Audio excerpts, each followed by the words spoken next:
बुद्धं शरणं गच्छामि।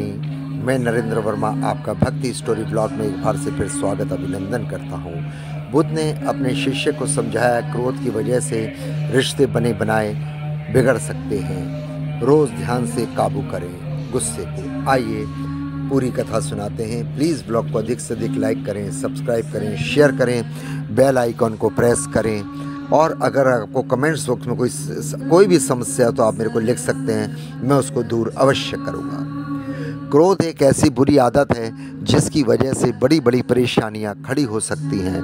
क्रोध के संबंध में गौतम बुद्ध का एक प्रसंग प्रचलित है।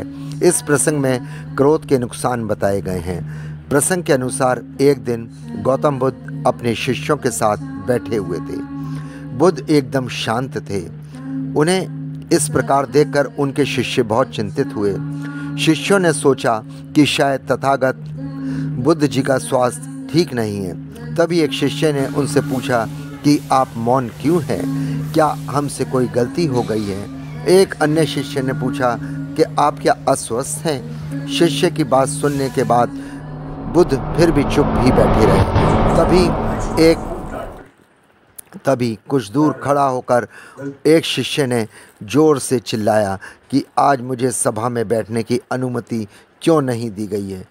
बुद्ध आंखें बंद करके ध्यान करने लगे। बुद्ध को ध्यान में बैठा देखकर वह शिष्य फिर से चिल्लाया कि मुझे प्रवेश की अनुमति क्यों नहीं दी?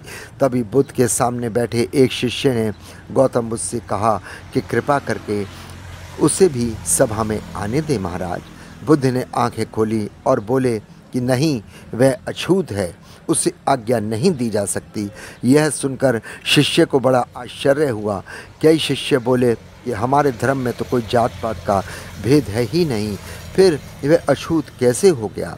बुद्ध ने कहा कि आज वह क्रोधित होकर यहाँ पर सभा में आया है। क्रोध से जीवन की एकाग्रता भंग होती है। क्रोधी व्यक्ति मानसिक हिंसा करता है, इसलिए उसे कुछ समय एकांत में ही खड़े रहने दें। ध्यान करना चाहिए, इससे क्रोध को काबू किया जा सकता है। क्रोधित शिष्य भी बुद्ध की बातें सुनकर अब उसे खुद किए व्यवहार पर पछतावा होने लगा। वह समझ चुका था कि अहिंसा ही धर्म है। उसने बुद्ध के सामने संकल्प किया कि अब वह कभी क्रोध नहीं करेगा।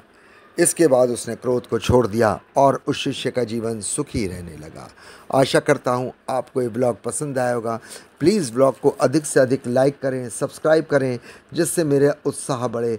और हाँ, कमेंट्स बॉक्स में यदि आपने कुछ पूछना है तो मेरे से अवश्य पूछ सकते हैं, मैं उसका जवाब देने का प्रयत्न करूँगा।